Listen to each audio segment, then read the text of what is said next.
Pada usia 47 tahun, ada satu pengakuan yang akhirnya tidak lagi mampu disembunyikan.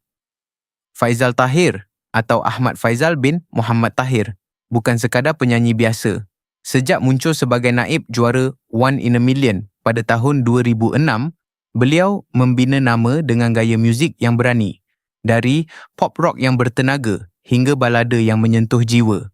Namun di sebalik kejayaan itu, tersimpan satu cerita yang lama menjadi tanda tanya. Dalam video ini, kita akan menyelami sisi yang jarang didedahkan, sebuah pengakuan tentang cinta dan perkahwinan yang mungkin selama ini kita sudah rasakan tetapi tidak pernah benar-benar dipastikan. Selama bertahun-tahun, Faizal Tahir dikenali sebagai figura yang lantang di pentas, tetapi cukup berhati-hati apabila menyentuh soal peribadi. Dalam setiap kemunculan, beliau lebih selesa berbicara tentang karya, perjuangan seni dan makna di sebalik lagu-lagunya. Namun ada satu ruang dalam hidupnya yang sentiasa dibiarkan samar, seolah-olah sengaja dilindungi daripada tatapan umum. Dan akhirnya, dalam satu detik yang tidak dirancang untuk sensasi, beliau memilih untuk jujur. Dengan nada yang tenang, tanpa cuba mengawal reaksi orang ramai, Faizal menyebut nama yang selama ini hanya berlegar sebagai bisikan. Siti Amani binti Zainuddin, 28 tahun. Satu pengakuan yang ringkas tetapi cukup untuk mengubah keseluruhan persepsi tentang dirinya. Perbezaan usia yang ketara segera menjadi perhatian. Namun, Faizal tidak melihatnya sebagai sesuatu yang perlu dipertahankan atau dijelaskan panjang lebar. Baginya, hubungan itu bukan tentang angka, tetapi tentang keseimbangan yang ditemui selepas perjalanan hidup yang penuh warna. Beliau menggambarkan Siti Amani sebagai seseorang yang hadir tanpa beban masa lalu, melihat dirinya bukan sebagai ikon, tetapi sebagai seorang lelaki yang masih belajar tentang kehidupan. Apa yang menarik, Faizal tidak cuba membina gambaran cinta yang berlebihan. Tiada kata-kata yang terlalu dramatik. Sebaliknya, beliau lebih banyak berkongsi tentang kesederhanaan, tentang bagaimana perbualan kecil menjadi penting, bagaimana kehadiran yang tenang mampu memberi makna yang tidak pernah beliau sedari sebelum ini. Siti Amani, menurutnya, bukan sekadar pasangan, tetapi cerminan kepada versi dirinya yang lebih jujur. Dalam beberapa saat, cara Faizal menyebut namanya membawa makna yang lebih dalam daripada sekadar pengenalan. Ada rasa hormat, ada juga satu bentuk perlindungan yang halus. Seolah-olah beliau sedar bahawa dengan satu pengakuan ini, kehidupan peribadi mereka akan mula disentuh oleh dunia luar yang tidak selalu memahami. Beliau juga mengakui bahawa keputusan untuk mendedahkan perkara ini bukan sesuatu yang mudah, bukan kerana takut kepada reaksi, tetapi kerana keinginan untuk menjaga sesuatu yang masih baru, masih rapuh dalam definisinya sendiri. Namun pada akhirnya, Faizal memilih untuk tidak lagi bersembunyi, bukan untuk memuaskan rasa ingin tahu orang ramai, tetapi kerana beliau sendiri sudah bersedia untuk menerima kenyataan itu sebagai sebahagian daripada hidupnya. Siti Amani pula hadir dalam cerita ini dengan cara yang sederhana, tetapi kukuh. Tidak banyak yang dikongsi tentang dirinya, namun daripada cara Faizal berbicara, jelas bahawa kehadirannya membawa satu bentuk ketenangan yang jarang ditemui. Bukan melalui perkara besar, tetapi melalui detik-detik kecil yang sering tidak disedari. Senyuman tanpa sebab, sokongan tanpa syarat, dan kehadiran yang tidak menuntut perhatian. Di sinilah cerita ini mula terasa berbeza. Ia bukan lagi tentang seorang selebriti yang membuat pengakuan mengejutkan, tetapi tentang seorang manusia yang akhirnya memilih untuk hidup dengan lebih jujur.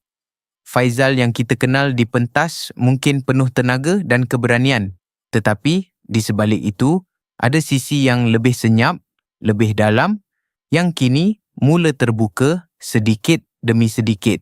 Dan mungkin dalam kejujuran itulah kita mula melihat sesuatu yang selama ini tersembunyi bahawa di sebalik segala kemasyhuran, Faizal Tahir tetap mencari perkara yang sama seperti orang lain. Ketenangan, kefahaman dan seseorang yang benar-benar melihat dirinya seadanya. Di sebalik pengakuan yang membuka sisi peribadinya, perjalanan Faizal Tahir sebenarnya sedang melalui satu fasa yang jauh lebih mendalam. Jika dahulu beliau dikenali sebagai figura rock yang penuh tenaga di pentas, kini arah hidupnya mula berubah perlahan. Tetapi jelas, bukan menjauh dari dunia seni, tetapi mendekatinya dengan cara yang lebih matang dan bermakna. Selepas pelancaran album Rojak pada tahun 2019, Faizal pernah menyatakan bahawa itu adalah album studio terakhirnya. Namun kenyataan itu bukan penamat. Sebaliknya satu peralihan. Beliau mula memberi fokus kepada karya yang lebih terpilih, termasuk projek seperti Jati Diri pada tahun 2025 yang syarat dengan elemen budaya dan nilai tempatan. Lagu-lagunya kini tidak lagi sekadar hiburan tetapi membawa mesej yang ingin ditinggalkan sebagai legasi. Dalam masa yang sama, beliau juga semakin aktif di belakang tabir melalui studio Faithful Music. Di situlah Faizal memainkan peranan sebagai pembimbing, membantu bakat muda seperti Aziz Harun dan Hania Soraya mencari suara mereka sendiri. Cara beliau bekerja bukan sekadar sebagai penerbit, tetapi seperti seorang mentor yang memahami bahawa industri ini memerlukan lebih daripada sekadar bakat. Ia memerlukan arah dan nilai.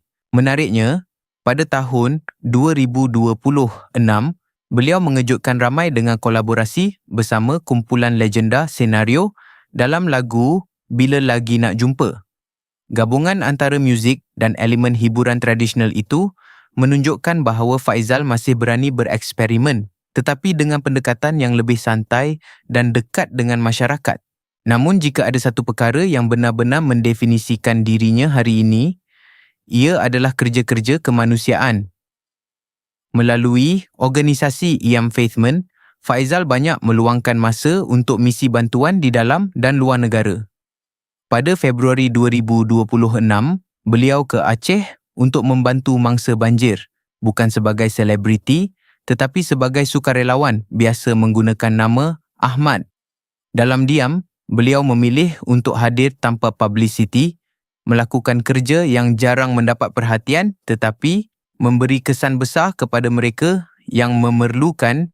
Selain itu, beliau turut terlibat dalam pelbagai misi antarabangsa, membantu pelarian dari Palestin, Rohingya dan Syria. Aktiviti ini sering dikongsi secara sederhana di media sosialnya, bukan untuk menunjukkan, tetapi untuk mengajak orang lain turut peduli.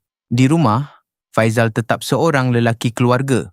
Bersama isterinya, Siti Raihanim Noran dan 7 orang anak, beliau menjalani kehidupan yang lebih sederhana berbanding imej pentasnya dahulu.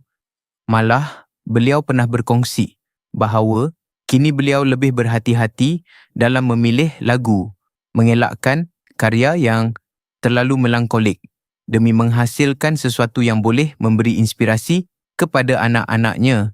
Ada juga sisi lain yang jarang dibicarakan, kesihatan mental. Faizal secara konsisten menjauhkan diri daripada media sosial untuk tempoh tertentu sebagai cara untuk mengekalkan keseimbangan diri. Dalam dunia yang sentiasa bising dengan pendapat dan kritikan, beliau memilih untuk mengambil jarak, kembali kepada dirinya sendiri sebelum kembali semula dengan perspektif yang lebih jernih. Dan apabila semua ini disatukan, kita mula melihat gambaran yang lebih luas. Faizal Tahir hari ini bukan sekadar seorang artis, tetapi satu simbol perubahan. Seseorang yang tidak takut meninggalkan versi lama dirinya untuk menjadi sesuatu yang lebih bermakna. Pada akhirnya, mungkin kisah ini bukan tentang kejutan, tetapi tentang cara kita memilih untuk memahami.